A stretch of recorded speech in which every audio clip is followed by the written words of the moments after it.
ஆண்டவருடைய நாம மகிமைப்படுவதாக. அன்பானவர்களே, இன்றைய வார்த்தைக்கு உங்களை அன்புடன் வரவேற்கிறேன்.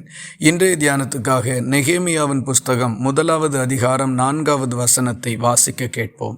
இந்த வார்த்தைகளை கேட்டபோது நான் உட்கார்ந்து அழுது சில நாளாய் துக்கித்து உபவாசித்து மன்றாடி பரலோகத்தின் தேவனை நோக்கி, யூதர்களுடைய சிறையிருப்பின் நாட்களில் எருசலேமிலிருந்து சிறை கைதிகளாய் கொண்டு போகப்பட்டவர்களில் நெகேமியா என்பவன் அரண்மனையில் ராஜாவுக்கு பணிவிடைக்காரனாக இருந்தான். ஒரு நாள் அவன் அரண்மனையில் உட்கார்ந்திருக்கின்ற போது யூதேயாவிலிருந்து அவருடைய சகோதரனாகிய ஆனானியும் வேறு சில மனிதர்களும் வந்து அவரை சந்தித்தார்கள். அப்பொழுது அவர்களிடத்தில் யூதேயா தேசத்தில் தப்பி மீந்திருக்கக்கூடிய ஜனங்களுடைய நிலை என்ன என்பதை அவர் விசாரித்தார். பட்டணம் இடிக்கப்பட்டும் சுட்டெரிக்கப்பட்டும் இருக்கின்றது. மீதி இருக்கக்கூடிய யூதர்கள் மிகப்பெரிய நிந்தையையும் வேதனைகளையும் சந்தித்து கொண்டிருக்கின்றார்கள் என்கிற துக்க செய்தியை அவர்கள் நெகேமியாவுக்கு சொன்னார்கள்.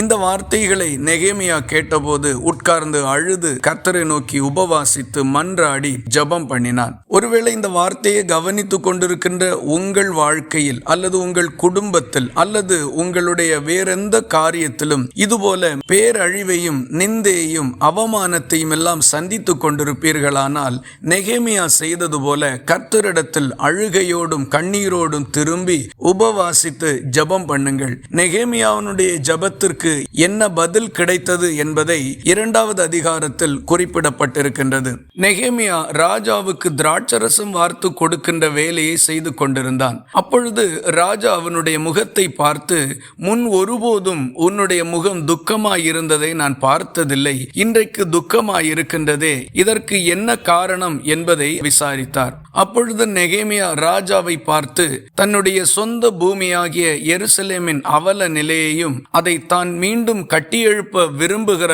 விருப்பத்தையும் தெரிவித்தான். உடனே ராஜா அதற்கு உத்தரவு கொடுத்து அவனுக்கு வேண்டிய பண உதவிகளையும் பொருளுதவிகளையும் செய்தான். பாருங்கள், நெகேமியாவுடைய ஜெபத்துக்கு எவ்வளவு பெரிய பதில் கிடைத்தது. நீங்களும் இதுபோல கர்த்தரிடத்தில் ஜெபிப்பீர்களானால் நிச்சயமாய் உங்கள் காரியங்களிலும் தேவன் வியத்தகு மாற்றங்களை கொடுப்பார். ஆகவே அழுகையோடும் கண்ணீரோடும் உபவாசித்து ஜெபிக்கிறதற்கு திரும்புங்கள், அற்புதங்களை காண்பீர்கள். இந்த வார்த்தைகள் இந்த நாள் முழுவதும் உங்களுக்கு ஒரு ஆசீர்வாதமாய் இருப்பதாக. ஜெபிக்கலாமா?